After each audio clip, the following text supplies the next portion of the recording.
I greet you all in the name of Lord Jesus Christ. I am so happy to be meeting you all today to do this Be Encouraged by God's Word series.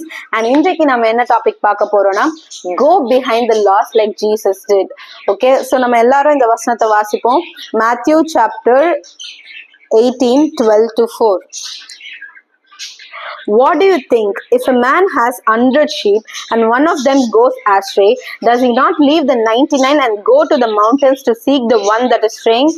And if we should find it assuredly, I say to you, he rejoices more over that sheep than over the 99 that did not go astray.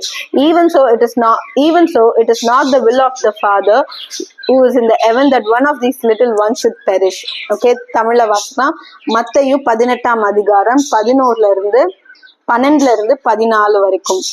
உங்களுக்கு எப்படி தோன்றுகிறது? ஒரு மனுஷனுக்கு 100 ஆடுகள் இருக்க அவைகளில் ஒன்று சிதறி போனால் அவன் மற்ற 99 ஆடுகளையும் மலைகளில் விட்டு போய் சிதறி போனதை தேடாமல் இருப்பானோ? அவன் அதை கண்டுபிடித்தால் சிதறி போகாத 99 ஆடுகளை குறித்து சந்தோஷப்படுகிறதை பார்க்கிலும் அதை குறித்து அதிகமாய் சந்தோஷப்படுவான் என்று மெய்யாகவே உங்களுக்கு சொல்லுகிறேன். இவ்விதமாக இந்த சிறியலில் ஒருவனாகிலும் கெட்டு போவதை பரலோகத்தில் இருக்கிற உங்கள் பிதாவின் சித்தமில்லை. இன்னைக்கான டாபிக்கே என்ன? Go behind the lost like Jesus did. இங்க வசனம் என்ன சொல்லுது?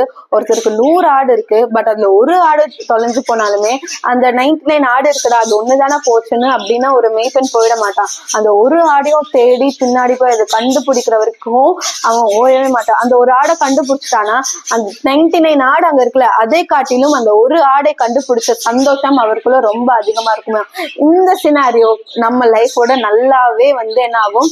கிளப் ஆகும். ஃபார் எக்ஸாம்பிள் யோசிச்சு பாருங்களேன், ஏசப்பாவை விசுவாசிக்கிற அநேக ஜனங்கள் இருக்கும் போதும் நம்ம தொலைஞ்சு போனோம், நம்ம தேவனை மருந்தழிச்சு ஓடி போயிட்டோம். ஆனா நம்ம திரும்ப வரும்போது ஏசப்பா நம்மளை தூக்கி வச்சு எவ்வளவு கொண்டாடினாரு, எவ்வளவு சந்தோஷப்பட்டாரு. நம்ம எவ்வளவு தூரம் போயிருந்தாலுமோ நம்ம பின்னாடியே நமக்காக காத்து கொண்டு நமக்கு ஒரு புது வாழ்வை கொடுத்த தேவன் அவர்ல. இன்னைக்கு உங்க கண் முன்னாடி அநேக துளைந்து போன ஆடுகளா ஆண்டவர் காட்டுறாரு. எஸ்பெஷலி அந்த ஒரு ஆடுங்க, அந்த ஒரு ஆடு ரொம்ப முரட்டாட்டம் பண்ணுது. ஐ மீன் அந்த ஒரு பர்சன் நீங்க என்ன பண்ணாலுமே பிடி கொடுக்கறதே இல்ல, ரொம்ப முரட்டாட்டம் தனம் பண்றாங்க. ஏசப்பா பத்தி நீங்க எவ்வளவு சொன்னாலும் கேட்கறதே இல்ல. ஒரு பாயிண்ட்டுக்கு மேல இவங்கெல்லாம் வேலைக்காக மாட்டாங்க, இவங்களுக்குலாம் ஏசப்பா பத்தி சொல்லி ஒரு பிரயோஜனமும் இல்லை அப்படின்னு நீங்க விட்டு கொடுக்குற நிலைமையில இருக்கீங்க. ஆனா ஏசப்பா நம்ம மீது விட்டு கொடுத்தாரா? இல்ல. நீங்க நினைக்கலாம் இவங்கெல்லாம் வேலைக்காக மாட்டாங்க, இவங்க ஏசப்பா பக்கம் திரும்ப மாட்டாங்கன்னு. ஆனா ஏசப்பா என்ன தெரியுமா சொல்றாரு? எனக்கு அந்த துளைந்து போன அந்த ஒரு ஆட்டுக்குட்டி தேவை. ஏன்னா அந்த ஒரு ஆட்டுக்குட்டி கூட என்ன சொல்றது, பெரிஷ் ஆகுறது தேவனின் சித்தமா இல்ல அப்படின்ட்டு. சோ இன்றைக்கு உங்களோட மாம்சத்தின் மூலியமா உங்களால முடியாம இருக்கலாங்க. யூ கேனாட் உங்களால அவங்க கிட்ட போய் எவ்வளவு ட்ரை பண்ணாலும் முடியலையே அப்படின்னு இருக்கலாம். பட் கொஞ்சம் ஏசப்பா போலே அந்த பொறுமையோடு, சகிப்பு தன்மையோடு, அந்த அன்போடு, ஏசப்பாவோட அன்பு எப்படிப்பட்டதா இருக்கு? It is so unconditional. அதாவது வானத்துக்கும் பூமிக்கும் இருக்கிற அந்த டிஸ்டன்ஸ் அளவுக்கு அவரோட அன்பு அவ்வளவு அன்கண்டிஷனலா இருக்கு. அந்த அன்பு உங்களுக்குள்ள கிரியேட் செய்ய ஆண்டவர்கிட்ட உதவி கேளுங்க. சோ அவர் அன்போடு நீங்க போகும்போது, அவரோட பொறுமையோடு நீங்க போகும்போது, எப்படி ஆண்டவர் உங்களை மனம் திரும்ப வைத்து அவர் பக்கம் திருப்பி கொண்டாரோ அதே மாதிரி உங்களை ஒரு கருவியா பயன்படுத்தி அந்த துளைந்த ஆட்டுக்குட்டியே அவர் பக்கம் திருப்ப வைப்பார். So go behind the loss like Jesus did. If God could save you, he could save that person as well.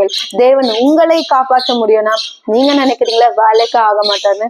அவங்களையும் தேவனால காப்பாற்ற முடியும். So don't give up, be strong. God can do more than what you think or even imagine. Have a great day. வாங்க நம்ம இப்போ ஜெபிக்கலாம்.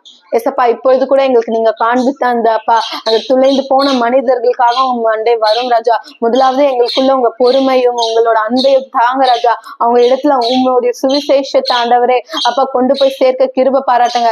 நாங்க give up பண்ணிருக்கலாம், ஆனா தேவனே நீங்க கிவ் அப் பண்ணல. Lord, let them receive you, Father. Lord, let them receive you, Father.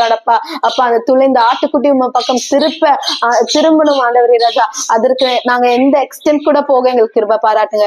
இயேசுவின் நாமத்தினால் ஜெபிக்கிறேன் நல்ல பிதாவே. ஆமென். God bless you. Have a great day.